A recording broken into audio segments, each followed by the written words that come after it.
Ladder বললাম যে খুকা ধান লাগানো জনের কথা বলে বললাম, তো সে শালার একজন ডাইরেক্ট স্টেট করে মরে গিয়েছে।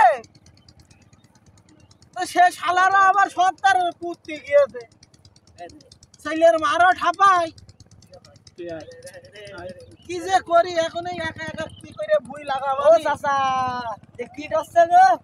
ধান লাগাছি বাবু। হ্যাঁ, আর বাবু সে কথা শুনে না, ছেলেটার বললাম যে খুকা ধান লাগানো জনের কথা, তার মধ্যে আবার একজন স্টেট করে মরে গিয়েছে।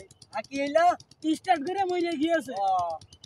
এবারটা সেই এখন সে ছেলেটার আসতে বললাম যে ছেলে নাকি বাড়ির মতন সেই মোবাইলের মধ্যে কি গেম উঠেছে, এরাম এরাম কথা ঠাপা ঠাপা ঠাপা ঠাপা। ও তাড়াতাড়ি আমি জানি না, তো তুমি কি কিছু বলছো? না বলছি রে চাচা দিলে কি করছে তাই ভাবলাম। ধান লাগাচ্ছি গো। হ্যাঁ ধান লাগাচ্ছি, শুনতে পাচ্ছি না। পাল ছেড়ছি। হ্যাঁ গো চাচা, তুমি এলে কি লোকে এ মুরব্বী দেখে তুমি এইসব মুখে কি ভাষায়? তুমি এখানে দেখতেই পাচ্ছ যে বাবু আমি ধান লাগাচ্ছি, তো এখানে দেরি কথার ফল আমি আসলে কাদের পুনা মারছো আমার সাথে। হ্যাঁ, যাও যাও যাও, তুমি সরো, আমার কাজের ফল মারতে এলো কোনছে। কইসে